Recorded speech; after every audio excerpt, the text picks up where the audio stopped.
Et du coup, dès qu'il pouvait, dès qu'il essayait de repérer une faille dans mon système, il le mettait en avant. Mais il va pas rester, il peut pas rester juste face à face avec moi et me mettre en face à moi-même mes failles, si vous voulez. Il va falloir utiliser l'entourage.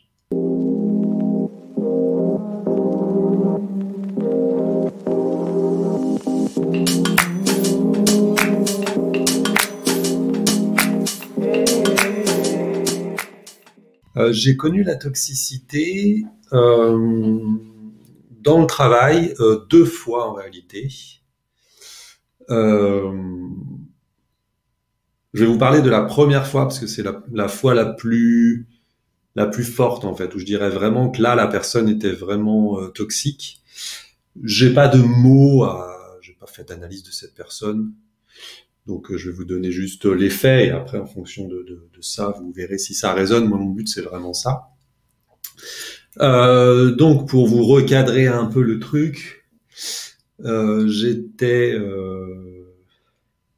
responsable robotique du site d'Aulnay-sous-Bois pour la société PSA Peugeot Citroën.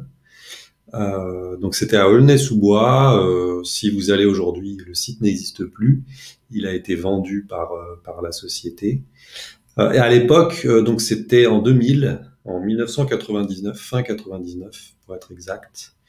Aulnay venait d'acheter plus de 500 robots de la société ABB. Et moi, je travaillais chez ABB avant et j'avais décidé d'arrêter parce que c'était compliqué. Les conditions de travail n'étaient pas celles que je souhaitais avoir. Je souhaitais avoir quelque chose de fixe avec un CDI pour être plus sûr de pouvoir prendre un appart, être plus à l'aise. À l'époque, j'étais encore avec ma première petite amie, c'est pour vous recadrer un peu le système, mais ça allait pas forcément très très bien. Donc je suis responsable méthode. En fait, il y a plusieurs services dans les usines. Il y a les méthodes. Les méthodes, c'est pour vous donner un peu le style. C'est des gens qui vont étudier un peu de nouveaux projets, mais à petite échelle. C'est des gens qui vont gérer la relation entre alors comment l'expliquer entre la zone recherche et développement et l'usine, et donc la maintenance, la fabrication, puisque ce sont des usines qui fabriquent en fait des voitures, hein, donc on assemble les voitures, donc il y a des fabricants, c'est des gens qui sont en contact avec les robots, et après il y a différents services, mais beaucoup de maintenance aussi. Et donc nous on est là, c'est un peu bâtard parce qu'en fait on est affecté au site sur lequel on est, mais on n'est pas hiérarchiquement attaché au site. J'étais attaché à Vélizy, où j'étais jamais allé d'ailleurs, j'y suis allé que plus tard. Mais voilà, mais donc j'arrive là, et donc je suis pas seul bien sûr, mais pour les méthodes je suis seul. C'est-à-dire qu'il y a des gens dans d'autres services qui font de la robotique, en maintenance, en fabrication un peu, mais pas beaucoup, surtout en maintenance, et des projets en fait. Les projets, ce sont des gens qui sont aussi comme nous, qui viennent de Vélizy, donc du service recherche et développement, et qui ne sont là que le temps du projet. Et leur but, c'est d'installer les robots, de faire en sorte qu'ils fonctionnent et de partir. Et donc, il y a mon équivalent, c'est pilote robotique, on appelle ça, pour le projet, et moi, pilote robotique, on va dire pour l'usine. Parce que moi, mon but, c'est que les projets intègrent les robots en respectant le référentiel qui a été défini par le service recherche et développement. La personne en robotique donc le pilote robotique en projet, lui, il va être en contact avec les intégrateurs, puisque ce sont des intégrateurs qui intègrent les robots. C'est un peu bâtard, je vous avoue. Ça fait beaucoup de liens et ça aide justement à ce sur quoi je vais venir, c'est cette toxicité, c'est-à-dire que ça crée dans le système quelque chose qui est déjà faillible. C'est-à-dire qu'il peut déjà y avoir des brèches dans lesquelles les liens toxiques vont s'intégrer. Parce que on a des postes qui sont similaires, mais en même temps on n'a pas les mêmes politiquement on n'a pas les mêmes buts. C'est-à-dire que lui, en tant que pilote projet, quand il fait son projet, il est dedans pendant quelques temps, et après, il pense déjà au prochain projet qu'il va aller faire. Donc lui, ce qu'il a envie, c'est de pouvoir partir vite fait. Alors que moi, étant usine, ce que je veux, c'est que les projets partent pas trop vite, parce qu'en fait, il faut vraiment que les robots soient bien intégrés et que j'ai pas de problème après. Parce que moi, le problème, c'est que moi, j'aurai des problèmes, mais surtout la maintenance qui aura des problèmes, ou la fabrication. Donc, du coup, vous voyez le truc. D'un autre côté, la maintenance et la fabrication ne m'aiment pas trop, parce qu'en fait, il y a l'humain qui se rajoute là-dessus, c'est pour ça que, parce que si ils peuvent prouver que c'est parce que moi j'ai mal travaillé, bah ça va les décharger. Et c'était souvent ça en fait dans l'industrie, c'était à celui fallait surtout pas que, voilà, celui qui avait fait la bêtise, fallait surtout pas que ce soit lui qui l'ait fait, fallait qu'il arrive à la refiler à quelqu'un d'autre. Donc dès qu'il pouvait, il me le refilait à moi. Donc je devais avoir vraiment les épaules larges et il fallait vraiment que techniquement je tienne le coup. Et du coup, humainement, j'étais déjà entre deux, trois, quatre services. Donc c'était compliqué. Parce que moi, voilà, les intégrateurs aussi venaient me voir en direct en disant «Oh, allez, tu peux l'accepter». Il y avait des robots, par exemple, vous savez, des robots, ils portent des charges, des pièces. Et le robot, il a une capacité. Il peut porter, par exemple, 250 kilos. Et souvent, les intégrateurs dégradaient le robot pour qu'il puisse porter des pièces beaucoup plus lourdes. Et du coup, la mécanique, au bout d'un moment, elle lâche en fait. Donc moi, j'observais ça et je disais, bah là, ça va pas, vous avez pas mis le bon robot. Et forcément, à plus de 500 000 euros le robot, ça faisait un peu mal. Donc eux, ils voulaient pas. Et ils faisaient exprès, ils mettaient des robots qui étaient sous-dimensionnés pour payer moins cher et en cachant. Donc moi, je voyais ça et ça plaisait pas. Vous voyez, je vous donne un peu le topo. Ça vous cadre un peu le truc. L'histoire qui s'est passée, c'est entre moi, pilote robotique du site, et l'autre pilote robotique projet. Parce qu'en fait, au début, donc on était tous les deux, on venait tous les deux de chez ABB. On se connaissait pas, mais on venait tous les deux de là, et on avait été embauchés chez PSA. À l'époque, j'avais 25 ans. Lui, je pense à peu près aussi pareil. Donc on est dans le début de notre carrière en fait. Donc moi, j'ai jamais été carriériste en fait. J'ai jamais voulu progresser. Moi, ce que je voulais, c'était faire des choses qui m'intéressaient, qui m'éclataient mentalement. Alors que lui était beaucoup plus carriériste. Lui, il souhaitait vraiment gravir les échelons. Moi, j'ai entre parenthèses un peu gravi les échelons. Je dirais plutôt que j'ai augmenté en termes de capacité technique. J'ai pris un poste à très haute responsabilité technique, mais pas très bien payé. Et puis pas hiérarchique, si vous voulez. Donc c'était plus mon envie, moi. C'était plus franchement, de découvrir de nouvelles choses. Ça m'a toujours techniquement éclaté. Je me serais ennuyé sinon, même si j'adore les robots, mais voilà, je voulais faire d'autres choses aussi. Et en fait, alors je saurais pas vous dire l'élément déclencheur qui s'est passé, mais à un moment, donc au début, on arrive là. Ah oui, il y avait autre chose, il y avait des gens d'ABB aussi qui étaient sur le site, mais c'est important pour la suite, vous allez voir. Donc au début, on s'entendait très bien, pas de souci, on faisait la fête ensemble, on se voyait pas en dehors, mais quand même, ça nous arrivait. À l'époque, il y avait encore l'alcool en entreprise, ce qui est assez fou quand on y pense aujourd'hui. Donc on prenait des apéritifs le vendredi, c'était incroyable. Le midi, on prenait un apéritif, après on était sous alors qu'on travaillait, il faut le savoir quand même. Et on s'entend bien, tout simplement, on s'entend bien, tout se passe bien. Et puis un jour, alors si j'ai de bons souvenirs, c'était directement dans une réunion ou un truc comme ça, j'appuie sur un point sur lequel il y a une non-conformité. Donc je montre qu'il y a une non-conformité. Ça veut pas dire telle personne a mal travaillé. Ça veut dire que sur ce travail-là, en fait, il y a eu une erreur qui a été faite. Mais moi, je pointe personne du doigt. Mais voilà, je dis, je peux pas accepter ça parce qu'il y a une non-conformité. Et mes responsables me font confiance.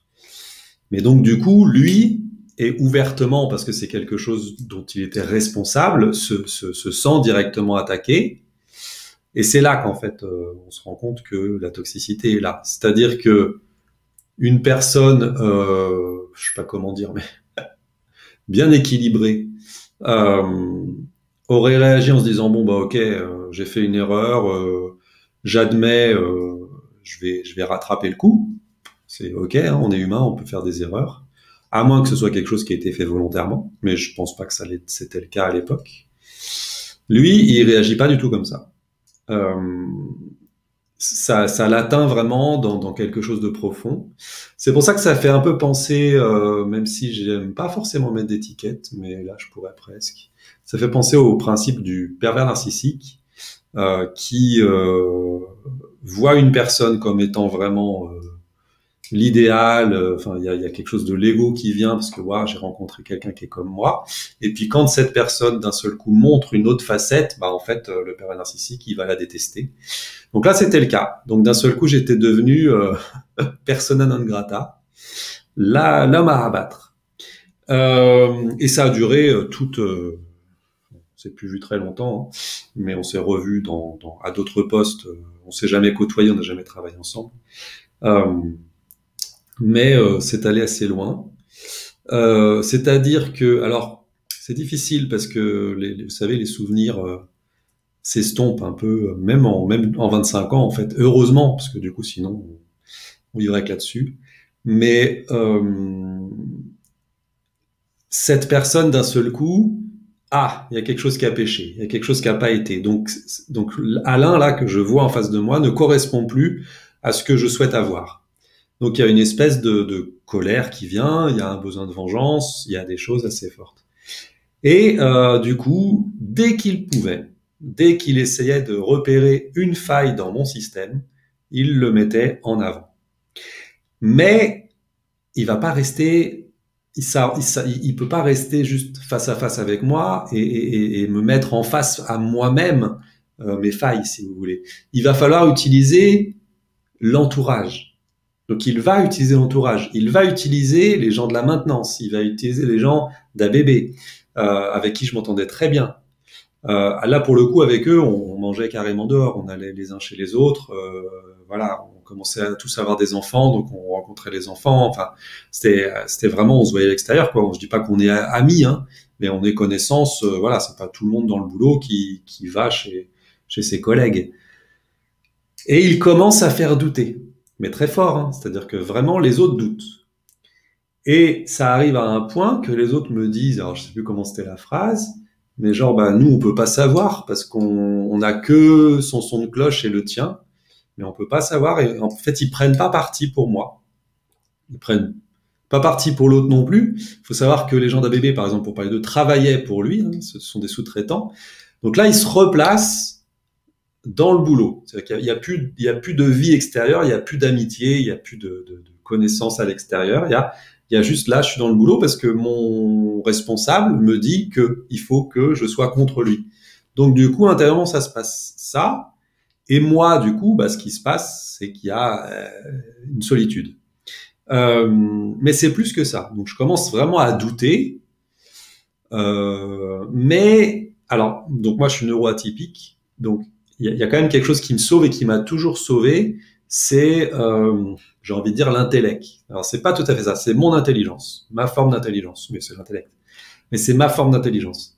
C'est-à-dire que ma forme d'intelligence, elle reste là en arrière-plan, j'ai envie de dire. C'est-à-dire que ok, émotionnellement, je suis impacté, émotionnellement, il se passe quelque chose.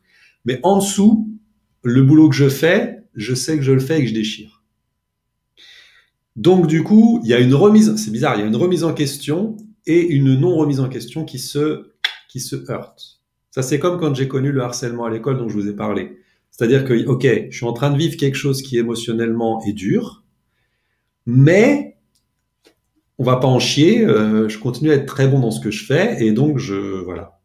Et ce qui se passe aussi, et ça heureusement, j'ai envie de dire heureusement, c'est que mes responsables savent qu'il y a cette couche de compétences techniques.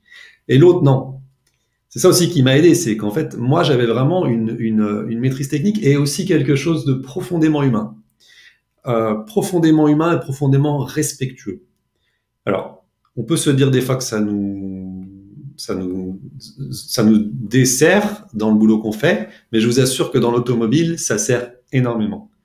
C'est-à-dire que moi, quand j'allais voir un opérateur, par exemple, un opérateur, c'est quelqu'un, vous allez voir, c'est la caricature, mais c'est vrai, c'est quelqu'un qui tous les jours met une pièce, appuie sur une machine, enlève la pièce, met une autre pièce, appuie sur la machine. C'est quelqu'un qui fait toujours la même chose.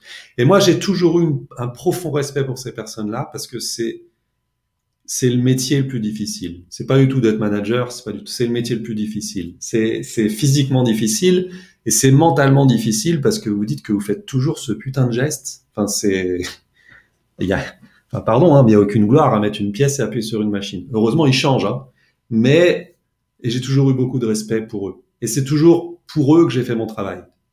C'est pas vraiment pour les gens de la maintenance, c'est pas vraiment pour les gens du projet, c'est même pas pour mes responsables, c'était vraiment pour ces personnes-là qui étaient sur les lignes de production et qui galéraient.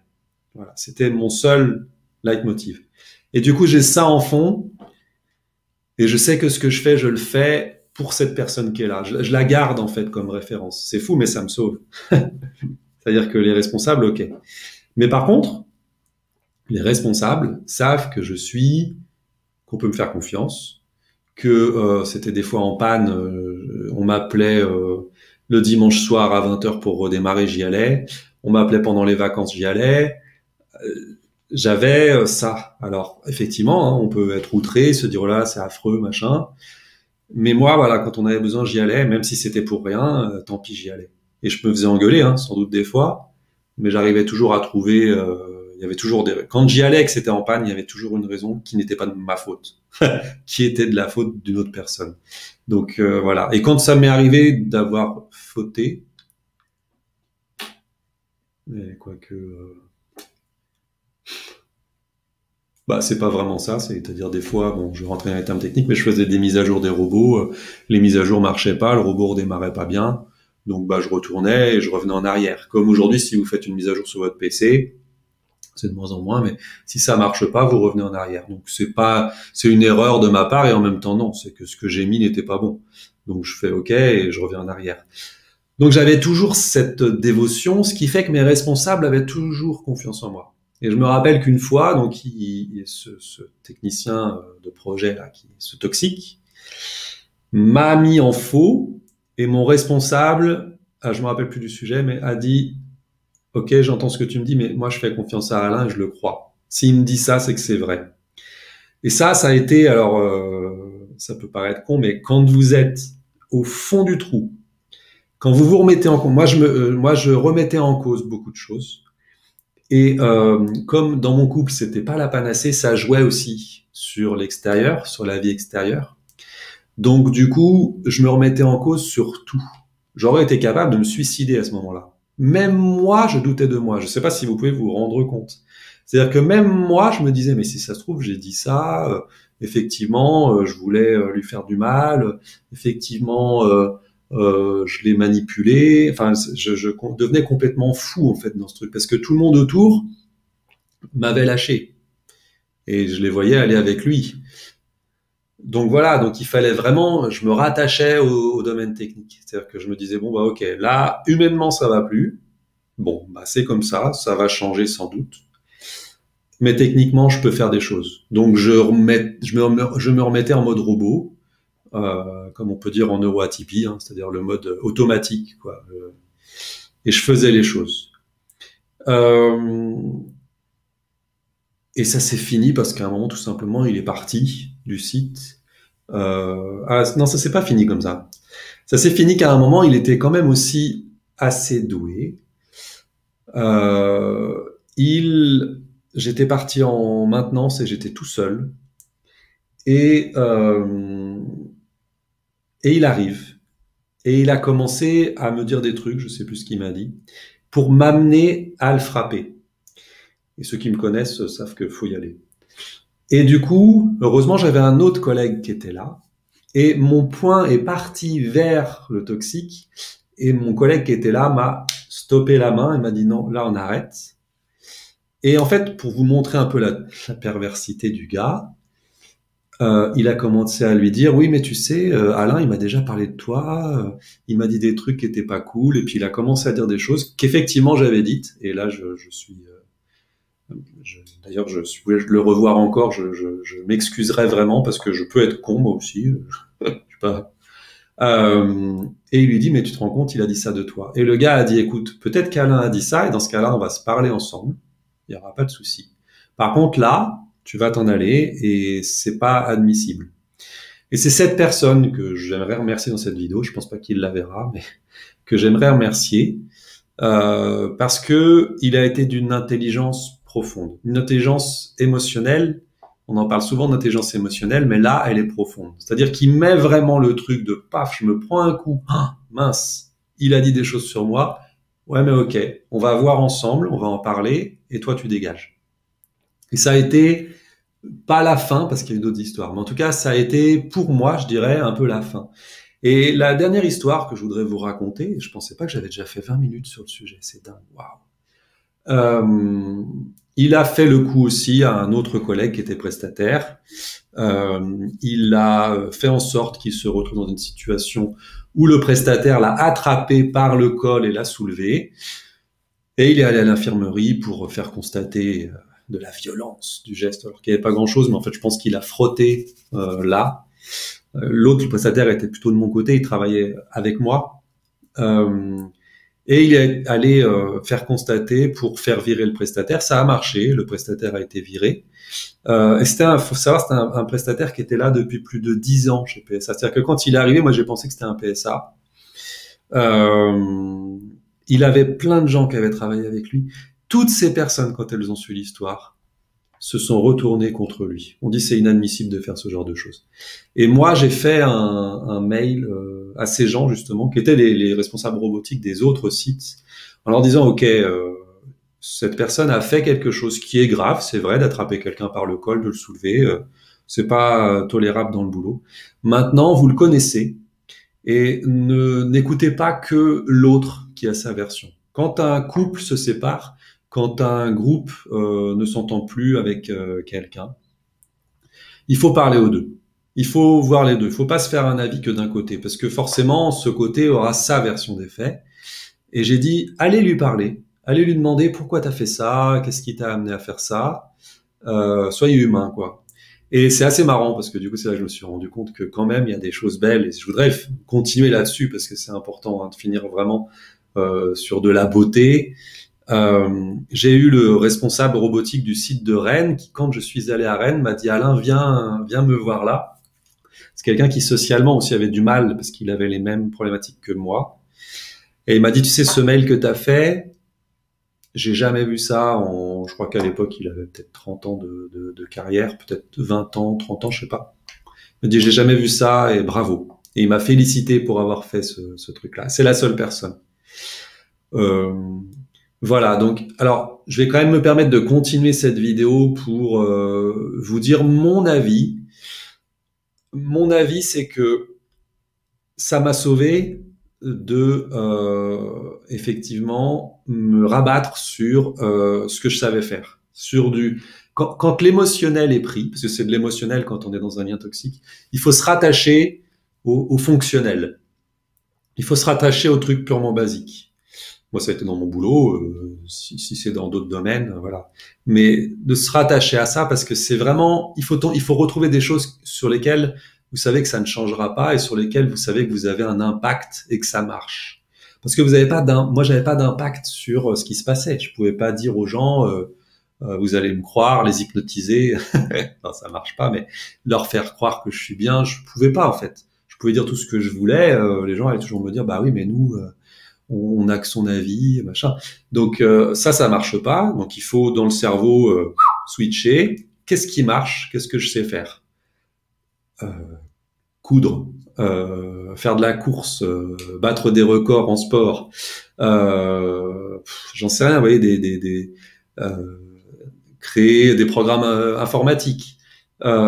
Toutes les choses qui vraiment vont vous aider en fait, vont vous permettre de vous recentrer sur la base en fait, la base vraiment de votre vie. Et puis après, la deuxième chose, et ça c'est évident aussi, alors à l'époque je l'ai pas fait, comme quoi je vous dis que c'est évident mais je l'ai pas fait, c'est d'en parler au maximum, de parler. C'est toutes les relations toxiques, que ce soit dans le harcèlement, du coup c'est un peu du harcèlement, mais encore que selon les règles, non, parce que le harcèlement, c'est autre chose. Il faut parler. Il faut parler, il faut pas rester seul, il faut déjà trouver des gens qui ont vécu ça. C'est un peu pour ça que je fais cette vidéo-là. C'est pour se dire, ah bah ok, lui, il a vécu quelque chose qui résonne, qui me fait penser à ce que j'ai vécu. Donc c'est cool, je peux lui parler. C'est pas forcément un thérapeute que vous allez voir, ça peut être un ami, ça peut être voilà. Le harcèlement, par exemple, il y a un élève sur 6, hein, je crois, selon les chiffres. Donc imaginez sur des classes de 30. Il y a forcément quelqu'un qui a vécu la même chose que vous. Donc, et parlez-lui, et vous pourrez avoir des retours comme ça, parce qu'on n'est pas seul à vivre ça, et c'est important de créer un groupe. Donc, participez à des cercles pour en parler, faites des formations sur le sujet, ou allez voir aussi un psy ou autre, pour effectivement, ou des gens spécialisés là-dedans, pour justement parler du sujet, pour voir un peu. Il y aura jamais une solution pour tout le monde, en fait. Il y aura une solution qui sera pour vous. Et c'est ça qui est bien, c'est qu'il y aura vraiment une solution qui sera adaptée à vous. Et vous trouverez des choses. Mais la base, c'est vraiment d'en parler. Et après, vous voyez. Ben voilà, écoutez, j'espère que cette vidéo vous a plu, vous a permis justement de vous dire, tiens, c'est marrant, il me parle de quelque chose que j'ai vécu. N'hésitez pas, même à mettre un commentaire sur cette vidéo, à me contacter, vous avez toutes les coordonnées. C'est quelque chose de très compliqué, parce que justement, il y a de l'orgueil qui peut se mettre dedans. Il faut le chasser, l'orgueil. On s'en fout. Vous avez le droit de flancher. Vous avez le droit de vivre des choses difficiles. Ces gens qui sont toxiques, oui, effectivement, ils sont mal dans leur vie, dans un certain endroit. Oui, moi, il a repéré quelque chose en moi. Il était jaloux de ce que j'avais. Il aurait voulu la même chose et il pouvait pas l'avoir. C'est peut-être justement ce côté où j'étais apprécié de beaucoup de gens. Ou ce truc d'empathie, j'en sais rien. C'est quelque chose aussi des neurotypiques qui veulent la chose que le neuroatypique a, parce qu'on pense toujours que on vaut rien quand on est neurotypique, c'est pas du tout le cas. Et les neuroatypiques ne sont pas plus plus intelligents, on est juste différents. Et donc il a capté quelque chose, et ce sont des gens. Alors moi je vais pas le plaindre, hein, mais par rapport à ce qu'il m'a fait, c'est assez difficile pour moi. Mais voilà, je peux comprendre qu'il ait eu une blessure, quelque chose, et que j'ai fait réagir. Je l'ai fait vibrer dans quelque chose qui lui a déplu. Ou peut-être une blessure, quelque chose, j'en sais rien, je suis pas son psy. Mais en tout cas, voilà. Et ce sont des gens, on peut les plaindre, mais il faut quand même aussi se plaindre soi-même. C'est-à-dire, bon, bah, on n'a pas à vivre ce genre de choses compliquées, toxiques. Donc, voilà, je vous souhaite une excellente journée et je vous dis à très bientôt pour une prochaine vidéo. Au revoir.